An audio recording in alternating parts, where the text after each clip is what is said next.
storytelling is one of the most powerful tools that we have for activating people. So I want to start with Miss Serial Social Entrepreneur here. Talk to us about the value of storytelling for organizations that seek to make changes in society. Yeah, so thank you so much again for having me.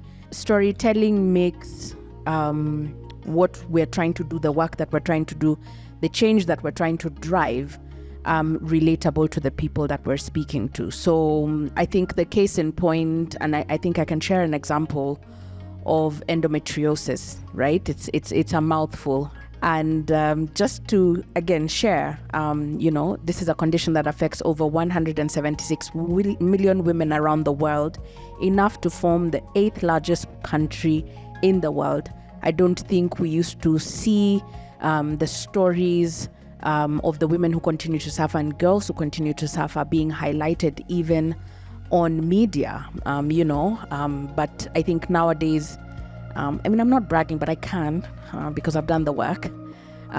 We get now calls to be on panels like this, for example, to just talk about like the impact that we've made. And, now even the fact that I sit on the World Endometriosis Organization Steering Committee representing Africa and the voices of, the different advocacy organizations that are doing work to raise awareness about this condition is evidence of the power of storytelling. Maybe to Shirlyne, because MREF is a huge organization, where does storytelling fit in terms of achieving communications goals? We've actually weaponized storytelling into getting the audience not just to understand what's going on in the ground, but to understand my reality. And I think the value of storytelling is, yes, we're passing across a message. Yes, we're amplifying the voices of adolescent girls and young women, but we're also changing how the community perceives them and their issues. One of the countries we implement in is Ghana, and they've taken this storytelling thing to a whole new level where they now have these families or communities that emulate what life would look like if, for example, they didn't take their children through child marriage, if they didn't take their child through FGM. So when it comes to the value of storytelling and achieving communication objectives, for us, it's about changing the deeply entrenched social norms that perpetuate these practices that are harming our girls and children. That's the essence of it. And it's also who you put at that podium to convey the lived realities of these women and girls. That's the essence for us. I've worked in spaces where all I'm doing is communicating policy, and it's very difficult, as Andrew can attest.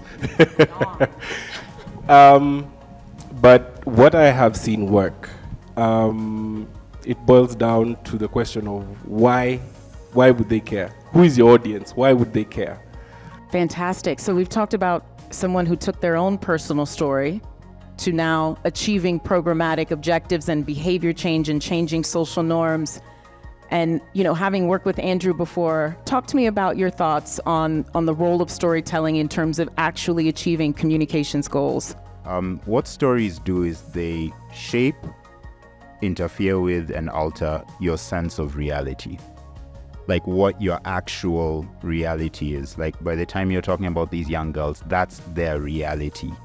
What you know about endometriosis and what you're going through, that's a reality until another story changes it or shapes it in a different way or changes the trajectory of what you know. To me, what the essence or the main objective of storytelling is in any organization is to make the world bigger for your audience, but through one story. Tell me about Nemo. Tell me about Elsie, that one person who I can connect to, who then gives me that entryway into the 100,000 so that I can understand and change my literal reality. And that's what stories tend to do in my perspective. Any questions from the audience? Yes? Now that you give so much power to your audience, which is good, you're uplifting voices of women, of children, how do you manage the reputational risk? And have you had instances where you've had to tell someone, please pull that down? Or do you actually look through what they share first? Or do you just trust them to do their thing? There's a guy called Marcus Brownlee Yeah, he's an American guy, black dude. For the last maybe 15 years, he's been making videos on devices and gadgets. He started doing nothing, but you can hear a majority of people in the room know this guy. When iPhone put out the iPhone 15, so he's gotten access to everyone. There's nobody he doesn't talk to because he's got 16 million subscribers. He has more subscribers than Apple. So when the Apple iPhone 15 came out, Apple hyped it up. They usually spend about $30 million when they hype up a product. Marcus Brownlee got on there and said, there's nothing different with this iPhone. They lost $2 billion in 16 minutes.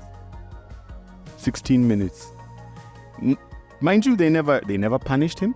They never stopped him from coming. Like, he still has access to Tim Cook on a phone call. But they understood that if you attack Marcus Brownlee, you attack everyone. So they know Apple, this is a $3 trillion company. They recognize where the power points are. So in your community, it's the same way.